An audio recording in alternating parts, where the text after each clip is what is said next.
I hear on YouTube and different places many people that come to faith and try to, proclaim their testimony. They try to explain and try to tell others who are unbelievers about this great new thing that they have found. And for the most part, it seems that those people, many of them, as much as they are excited about their faith,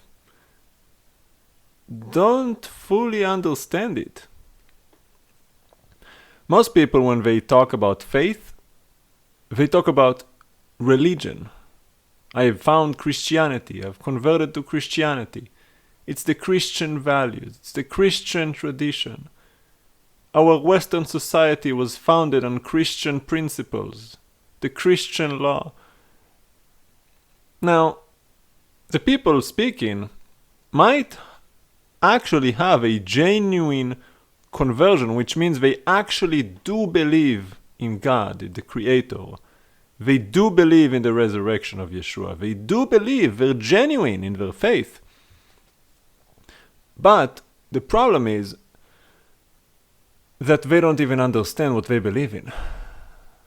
Because, truth be told, there is no such thing as Christianity. That is a made-up religion that comes from men. What you call the Bible is not a Christian book, Holy Bible, nothing Christian about it. You can put a cross on the title, on the front cover. You can even call it the King James of Scotland Bible. But that doesn't change what it actually is. You can dress up a pig, but it's still a pig. You can dress up the word of the Lord. It's still the word of the Lord. Has nothing to do with religion. And another thing, so interesting to me how those people talk about famous, or I should say infamous atheists like Mr. Richard Dawkins and say, oh, you're basically a Christian because he grew up in a Christian culture, celebrating pagan religion and pagan holidays that really have nothing to do with God. Being a follower, a believer, has nothing to do with your culture and your tradition. It is very specific to the faith, the actual genuine faith of your heart, your mind, your soul, your spirit, that you actually believe in the Lord, you trust in Him, and you obey His commandments. Culture and religion and tradition has nothing to do with it. No such thing as a cultural Christian. That means nothing. So don't you be telling those godless atheists, oh, you're a Christian too, you just don't know it. No. Well, actually, yes, there are Christians, because like I said, what is Christians means absolutely nothing. Don't be a Christian, be a servant of the Lord. So be very, very careful when you talk about faith, and especially when you start preaching to the unbelievers. I see that all the time. People who come to faith think they know everything. Listen, I was one of them. When I came to faith, I thought, oh, well, I know everything now. How arrogant of me. And so many just like me. Something about the human condition. We get so prideful. The baby always thinks he's in charge. The baby was just given birth by the parent, and apparently he's bossing the parent now, telling the parent what to do. Isn't that what we do? So again I say, there's no such thing as religion. That is all from man. And God is not a Christian God. I hear that all the time. The Christian God, the Christian God. No such thing. God is not a Christian. Do you even know what Christian means? You say those words, you don't even know what it means. It comes from an unholy language, Latin, ungodly. Latin and Greek. All of those pagan languages and cultures. Christos. It is a mistranslation of a Hebrew word.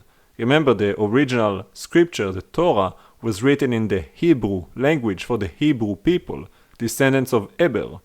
It has a genealogy to it, and it does matter. The Lord is not done with Israel. Genealogies do matter.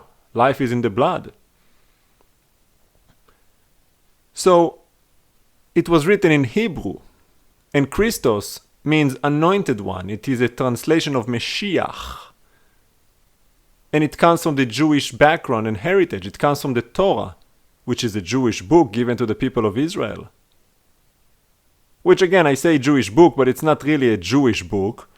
It was mostly written by the descendants of Judah, the tribe of Judah, from the house of Yasharel, what you call Israel today. But most of it is just historical records of a specific tribe. Their kings, their descendants, their exile, their return. It is just an historical account for the most part. And part of that history is the acts of God. The creator of heaven and earth. He's not the creator of religion. He's not a character in a certain dogma of a specific religion, neither Judaism nor Christianity. So again, I say be very, very careful when you talk about the Christian God. No such thing. Especially when you talk to the atheists, because really what you've done now is you put the Lord on the same shelf with all other made up ideas, religions, and so-called gods with a small g. Right? India has 3 billion of them. They're nothing. They're just statues of wood and stone, as the Lord talked about in the scripture, the historical account given to the people of Israel through his messengers, his prophets. So if you truly have a genuine conversion, if you truly come to the senses that there is a God, there is a creator, the Lord is God, you believe in the resurrection of the Mashiach, the anointed one that came from the creator, that should bring you back to the root, to the source, not to a religion, not to an aftermarket, some mutated thing that was concocted by man, but to the actual beginning. Go back to the beginning of the book. In the beginning, Elohim created the heavens and the earth. He did not make a religion. He just made man from the dust of the earth to live, to be, to walk in his presence. Read about our father, Abraham. Many people talk about him, but you don't get it. What did God say to Abraham? Walk in my presence and be pure-hearted. He did not tell him be a Christian. He did not tell him be Jewish. He didn't tell him go and do these rituals and go to church on Sunday morning. None of that. That is what man came up with. So if you truly come to this understanding that there is a God, why don't you do what he says over what man says? Because man has all kind of crazy ideas, because man in his fallen state is rebellious and want to usurp authority, which is, by the way, also mentioned in the scripture, the book of Daniel chapter 7, talking about the beast, the anti-Christ, meaning instead of God comes this system of religion to replace him, to change the laws, to change the time, to usurp authority. That is what man does, because man, much like in the very beginning in the garden, wants to be not just like God, instead of God. And they deceive even the elect if possible, because they come with this idea, well, we talk about God, let us show you what God is. And really, instead of pointing to God, they point to themselves. But then again, you also have the other side of it, which they don't point to themselves, they point you to a book and make the book God. And that is false too. Many people treat the Bible as if the Bible was God, the Holy Bible, and they worship the book. Why? It's just a book that points you to God. It doesn't replace God. I can't tell you how many people that allegedly come to faith have no relationship with God. They only have a relationship with the book. They read, they quote, they sing, they have scriptures written all over their walls, in their cars, in their cubicles, but they do not know the Lord. And that too is false. Even though they might actually have a genuine conversion, they still don't get it. And it is an awful thing when those people that have no understanding get on a pedestal and start preaching to others. That is what Yeshua said. You traverse through land and sea just to win a single convert, and when you do, you make them twice the son of hell that you are. Because you don't even understand who God is, And now you bring your false ideas and false agenda and false religion and try to teach other people this whole messed up idea of who God is and mess them up even further, because now they think they know because they heard it, right? It's always the first impression that counts. Once you hear something, you can't really unhear it. So now they already think they know God. So by the time somebody else that actually knows the Lord come to reveal to them, to point them, they're like, oh, we know, we go to church, and it's over. You can't unring those bells. Most people, they're stuck. Just go to a Christian whatever and tell them that the real Sabbath is the 7th day and not the 1st, which is Sunday. They'll kick you out, if not stone you. Tell them that Christmas is not actually mentioned in the scripture and it is a pagan holiday that has actually nothing to do with the birth of so-called Christ, the Mashiach. They'll try to kill you. People that are indoctrinated with the lie do not want the truth. They want to believe what they want to believe because that is what they want to believe. And don't you try to understand it because it has no reason or logic behind it. It's just what they want to believe and that is it. So you be careful. Yeshua kept saying, whoever has an ear, let him hear. Most people, they physically have ears, but not spiritually. He was teaching, he was speaking, and they did not hear. And again, Elohim, the Lord, said it many times. Isaiah, he said, they don't listen. They have ears, don't hear. They have eyes, don't see.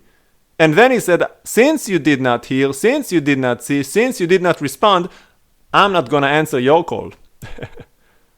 So you be very careful. Moshe said it the same way to the people of Israel back in the day. Do not harden your hearts when you hear this call today. Do not harden your hearts like your fathers who came out of Egypt. But when you hear the Lord speaking to you, to bring you out of that false system of religion, listen to him. Obey. Come. The bride says, come. The groom says, come. Yeshua says, come to me, all you who are heavy burdened, all of you who are laid with, heavy yokes of men, who are weak and weary and sick. He says, come to me. He didn't say, go to your pastor, go to your church, go to your harvest crusade.